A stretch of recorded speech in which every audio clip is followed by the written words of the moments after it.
हाय दोस्तों। तो आरपीएफ का जो वैकेंसी आई थी रेलवे के अंदर, उसकी जो लास्ट डेट हो जल्दी आने वाले है दोस्तों। तो जिसने भी अभी तक ये फॉर्म नहीं डाला है तो वो इस फॉर्म को डाल दीजिए। तो हम इसके बारे में बता देते हैं कि क्या इसमें कितनी क्या पोस्ट है।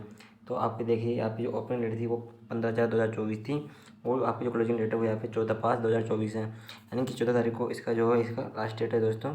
तो आप 14 तारीख से पहले इसका फॉर्म को जो है यहाँ पे भर दीजिए। इसमें यहाँ पे दिया हुआ है दोस्तों कि कांस्टेबल की जो भर्ती है उसमें लेवल 3 की जो पोस्ट मतलब आपको पे स्केल मिलेगी, और 21,700 से आपके यहाँ पे जो स्टार्टिंग है बेसिक पे है वो यहाँ से स्टार्ट होगा। और मेडिकल स्टैंडर्ड यहाँ पे B1 दिया हुआ है, और एज लिमिट आपके पास यहाँ पे उन्होंने 18 से 28 साल यहाँ पे दिया हुआ है। और जो टोटल पोस्ट यहाँ पे वो 4208 पोस्ट यहाँ पे उन्होंने दी हुई है। ठीक है दोस्तों, नेक्स्ट बात कर लेते हैं अपन कि इसमें क्या सिलेबस रहेगा, वो इसके बारे में हम बता देंगे। तो इसमें नेक्स्ट ये है कि इसमें वही एज का यहाँ पे दिया हुआ 18 से 25 साल। और जो एप्लीकेशन टू दिस CN मतलब इस एज तक, इस डेट तक आपको जो है यहाँ पे एज काउंटिंग की जाएगी। ठीक है दोस्तों। और एज रिलेक्शन आपको जो रहता है SC/ST का 5 साल, OBC का 3 साल, ये सब यहाँ पे अपने अनुसार आप देख लीजिए आप किस कैटेगरी में आते हैं, उसके अनुसार आप अपना एज रिलेक्शन देख सकते हैं, वो आपको मिलेगा यहाँ पे। और यहाँ पे देख लेते हैं कि इसमें क्या क्या यहाँ पे दिया हुआ है। तो इसमें एप्लीकेशन फ़ीस दिया हुआ है, आपको पता होगा कि 500 दी हुई है जनरल OBC के लिए, और SC/ST के लिए यहाँ पे दिया हुआ है 250 रुपये यहाँ पे दिया हुआ है, जो कि क्या होता है रिफंडेबल होता है जब आप एग्ज़ाम इसमें बैठ फर्स्ट एग्ज़ाम में यहाँ पे बैठ जाएंगे। मतलब इसमें तो CBT 1 ही है, जिसमें CBT 1 और 2 होता है, उसमें CBT 1 देने के बाद आपका जो पेमेंट है वो वापस रिफंड कर दिया जाता है। नेक्स्ट बात कर लेते हैं इसमें। तो इसमें और दे रखा है, तो इसमें क्या दे रखा है नेक्स्ट इसमें, हाँ तो ये आ गया आपका सिलेबस। तो आपका जो एग्ज़ाम है वो क्या होगा, कंप्यूटर बेस्ड होगा। तो आपको रिक्वायरमेंट प्रोसेस क्या है, रिक्वायरमेंट प्रोसेस है यहाँ पे कि candidate should apply only through online mode through any of the official website of the RRBs। Multiple application by a candidate will lead to rejection to all the application and department. मतलब आपको जो इसका जो online form भरना पड़ेगा इसकी official website से, और आप एक से ज़्यादा फॉर्म मल्टीपल फॉर्म नहीं भर सकते, नहीं तो आपका जो फॉर्म वो रिजेक्ट हो जाएंगे, और आपका जो सही फॉर्म वो भी आपका रिजेक्ट हो जाएगा। नेक्स्ट बात कर लेते हैं यहाँ पे कि जो रिक्वायरमेंट प्रोसेस एल be comprise of the following stage. तो आपका जो फर्स्ट होगा यहाँ पे कंप्यूटर बेस्ड टेस्ट होगा। सेकंड यहाँ पे दिया हुआ कि फिजिकल एफिशिएंसी जो टेस्ट है PET फिजिकल मेजरमेंट टेस्ट, इसको PMT भी बोलते हैं यहाँ पे, वो यहाँ पे दिया हुआ है। नेक्स्ट होगा यहाँ पे थर्ड नंबर पे आपका डॉक्यूमेंट वेरिफिकेशन यहाँ पे होगा। उसके बाद क्या होता है कि अगर आपका जैसे कंप्यूटर बेस्ड में अगर आपको जो CBT में पास हो गई, उसके बाद आपका फिजिकल हो गया, उसमें पास हो गए, डॉक्यूमेंट वेरिफिकेशन हो गया, तो आपको यहाँ किया गया कि information on examination schedule and venue will be given to eligible candidate in due course through RRB website SMS and email. मतलब आपका जो मोबाइल नंबर या ईमेल लगाओ ना, तो ऐसे लगाना जो हमेशा आपके पास चालू रहे, ताकि क्योंकि अगर आपका जो कॉल लेटर आएगा तो आपको मेल या SMS के द्वारा ही आपको यहाँ पे भेजा जाएगा। नेक्स्ट बात कर लेते हैं इसमें request of the postponement and stage of the change in venue date shift and note भी।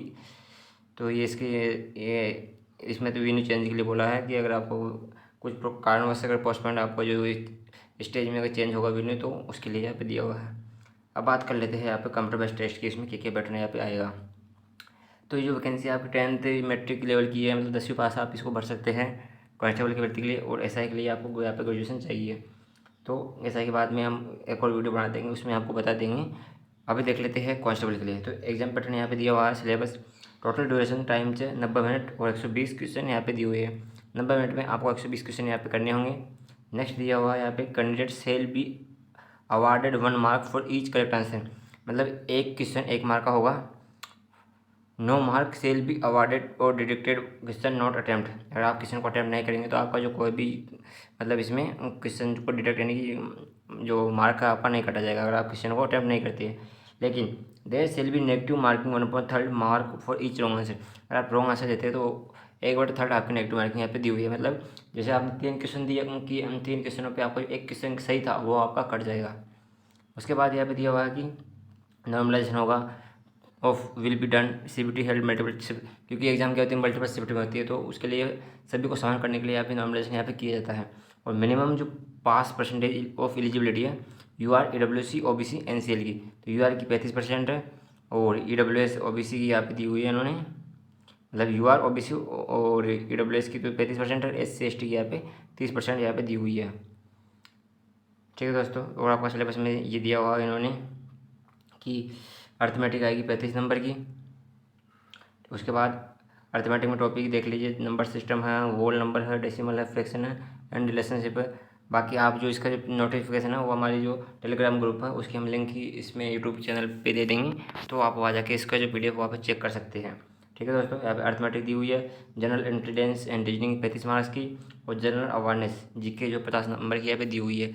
बाकी इसमें क्या क्या टॉपिक है वो आप हम यहाँ पे अपने PDF जो अपने टेलीग्राम ग्रुप पे डाल देंगे एग्जाम वाइज इन्फॉर्मेशन डे, तो आप वहाँ पे जाके देख सकते हैं। और अगर वीडियो पसंद आई तो लाइक एंड सब्सक्राइब करना ना भूलें, और अपने दोस्तों तक भी इसको शेयर करें, ताकि लास्ट डेट आने वाली है दोस्तों, ताकि उन्होंने भी अगर फॉर्म नहीं भरा हो तो वो भी अपना फॉर्म डाल दें। ठीक है दोस्तों, और इसमें फिजिकल की बात कर लेते हैं।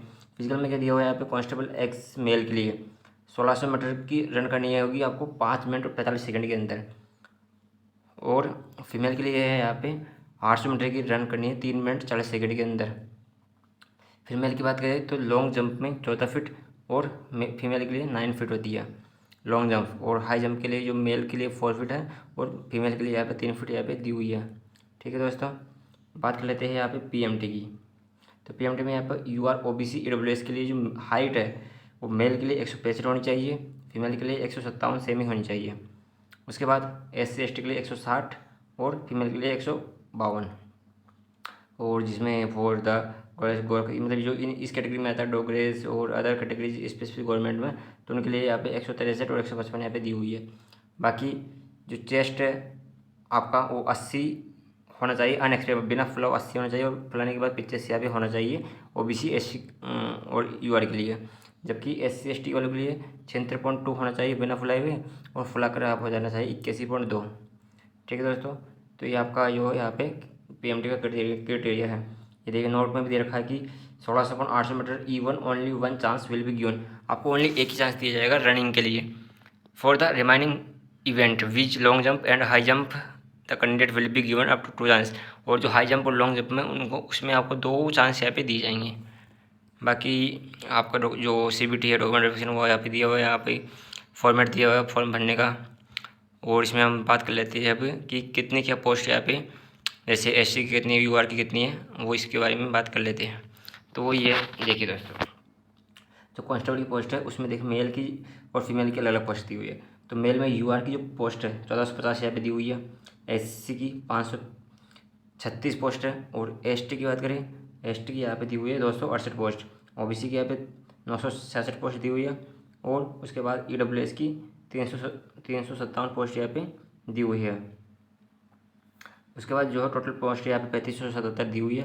फीमेल में यहाँ पे UR की 256 है, SC की 295 है, ST की 47 है, OBC की 170 है, EWS की तरह से टोटल 731 पोस्ट यहाँ पे दी हुई है। ठीक है दोस्तों, तो यहाँ पे जो टोटल पोस्ट है मेल की वो 3577 है, और फीमेल की यहाँ पे 731 पोस्ट यहाँ पे दी हुई है। तो अगर आपको ये वीडियो अच्छा लगा हो तो अपने दोस्तों को तक सेंड करना ना भूलें, और जल्दी से इस फॉर्म को भर दीजिए, क्योंकि स्टार्टिंग में क्या करते हैं कि नोटिफिकेशन देख लेते हैं, पढ़ लेते हैं, बाद में भूल जाते हैं। तो इसकी जो लास्ट डेट है 14 तारीख दी हुई है, आप इसको अगर अभी तक फॉर्म नहीं डाला है तो इसको फॉर्म डाल दीजिए, क्योंकि अब लास्ट डेट ज़्यादा दूर नहीं है।